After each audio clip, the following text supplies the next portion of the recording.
दोस्तों GTL infra की बात करें तो स्टॉक के अंदर आज भी अपर सर्किट लग गया और ये स्टॉक लगातार दौड़ रहा है।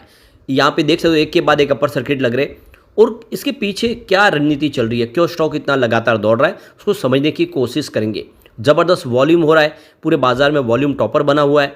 अब यहाँ पे गवर्नमेंट ने एक बहुत बड़ा फैसला किया है, टेली कम्युनिकेशन नया एक्ट लाया है। इसके क्या मायने हैं और इसका क्या असर होगा टेली कम्युनिकेशन इंडस्ट्री पे और लोगों के ऊपर। इसके अलावा देखें तो बीएसएनएल अपनी 4G सर्विस को अब पूरी तरह से इंडिया में फैलाने जा रहे हैं, साथ में 5G को भी लाएंगे।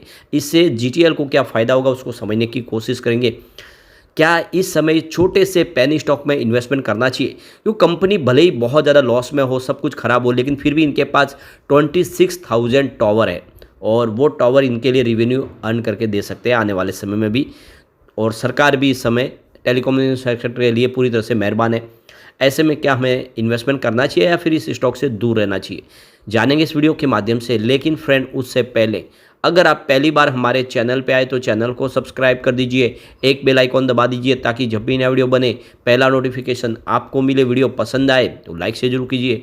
चलो फ्रेंड्स वीडियो स्टार्ट करते हैं। मैं हूँ आपका दोस्त SP दवे और हमारे अपने चैनल ऑनलाइन कमाई में आपका बहुत बहुत स्वागत है।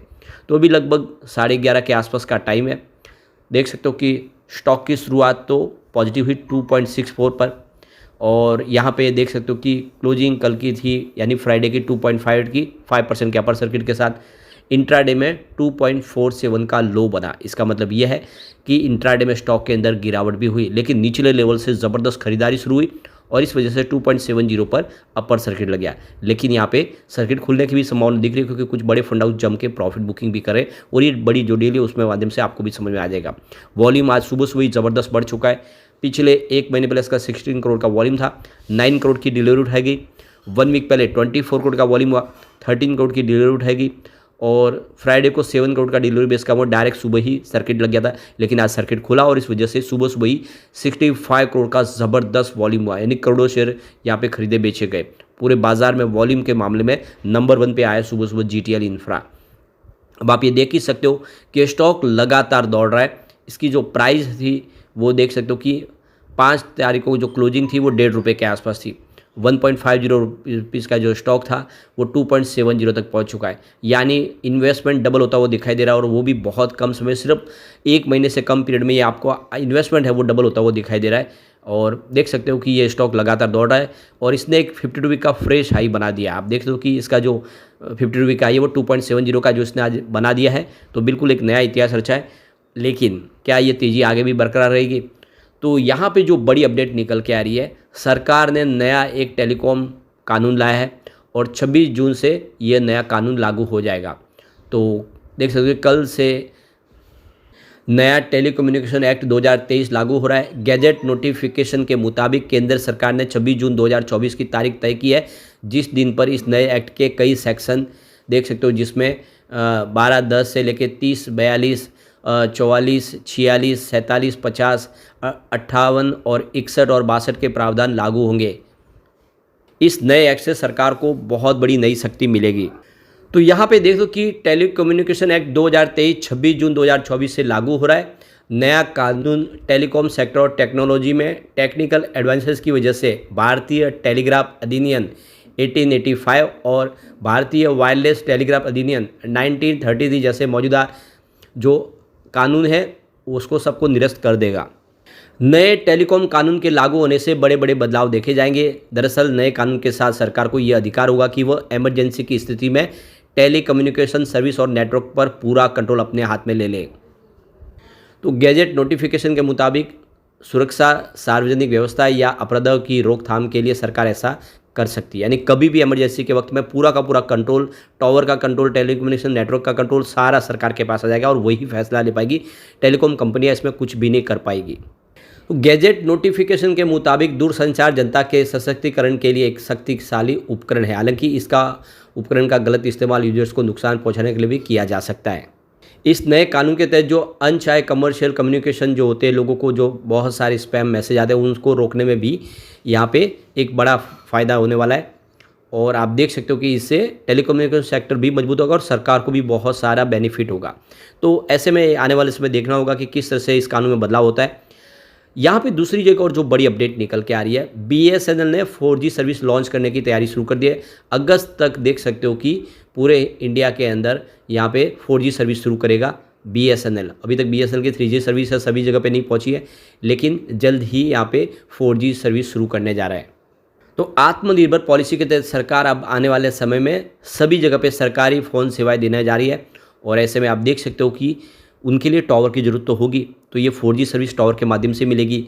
ऑलरेडी जीटीएल इंफ्रा की छोटे छोटे गांव कस्बों में पहले से ही टावर सेवा है और ऐसे में जब ये 3G से 4G में शिफ्ट होने जा रहे हैं तो जीटीएल को उसका बेनिफिट मिलेगा ही मिलेगा। और अब जो नई सर्विस होगी 4G से 5G में भी इसको बदला जा सकता है, उस टेक्नोलॉजी से लेस ही सर्विस लाई जा रही है।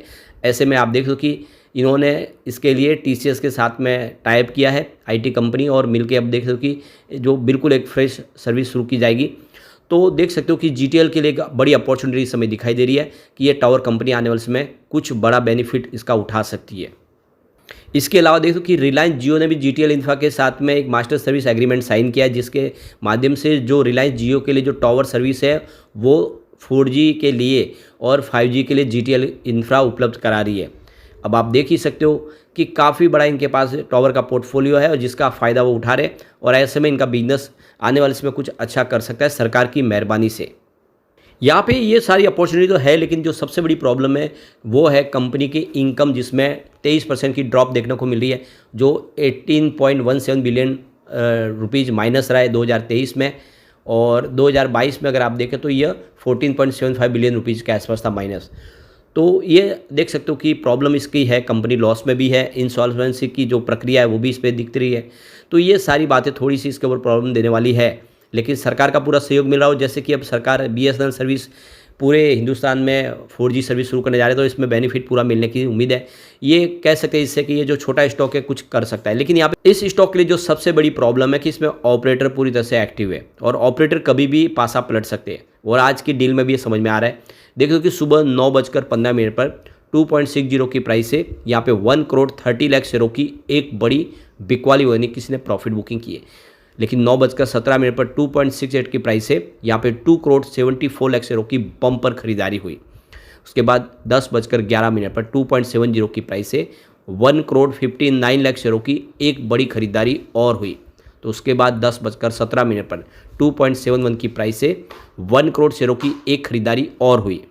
उसके बाद देख सकते हो कि 10:17 पर ही 2.68 की प्राइस से यहाँ पे 2 करोड़ 26 लाख शेयरों की एक बिकवाली हुई। तो यहाँ पे करोड़ों शेयर की बिकवाली हो रही है और प्रॉफिट बुकिंग भी हो रही है। फिर 10:21 पर 2.71 की प्राइस से 1 करोड़ शेयरों की एक खरीदारी और हुई। तो जो पलड़ा भारी जिस तरफ होगा उस तरफ जा सकता है स्टॉक, यानी लोअर सर्किट लगने की भी संभावना दिख रही है। ऐसे में जो शॉर्ट टर्म इन्वेस्टर उनको अच्छा प्रॉफिट मिल रहा है, तो एक बार प्रॉफिट बुक कर सकते हैं। और ये स्टॉक वाकई में रिस्की तो है, लेकिन जिस तरह से ऑपरेटर इसमें सक्रिय है, इसको तेज़ी से ऊपर भी लेके जा सकते हैं, ये भी कोई बड़ी बात नहीं, क्योंकि स्टॉक की प्राइस बहुत कम है। हो सकता है कि आने वाले समय ये 3 रुपये 4 रुपये भी चला जाए, लेकिन जिस तरह से यहाँ पे संभावना है कि इसमें आप बहुत ही लिमिटेड निवेश करें। लेकिन फ्रेंड, कोई भी इन्वेस्टमेंट करने से पहले अपने फाइनेंशियल एडवाइजर से बड़े ले लें या अपना खुद का रिसर्च करें, क्योंकि मैंने वीडियो आपके एजुकेशनल पर्पज़ के लिए ही बनाया। वीडियो पसंद आए तो लाइक से जरूर कीजिए और चैनल को सब्सक्राइब कर दीजिए। Thank you friends.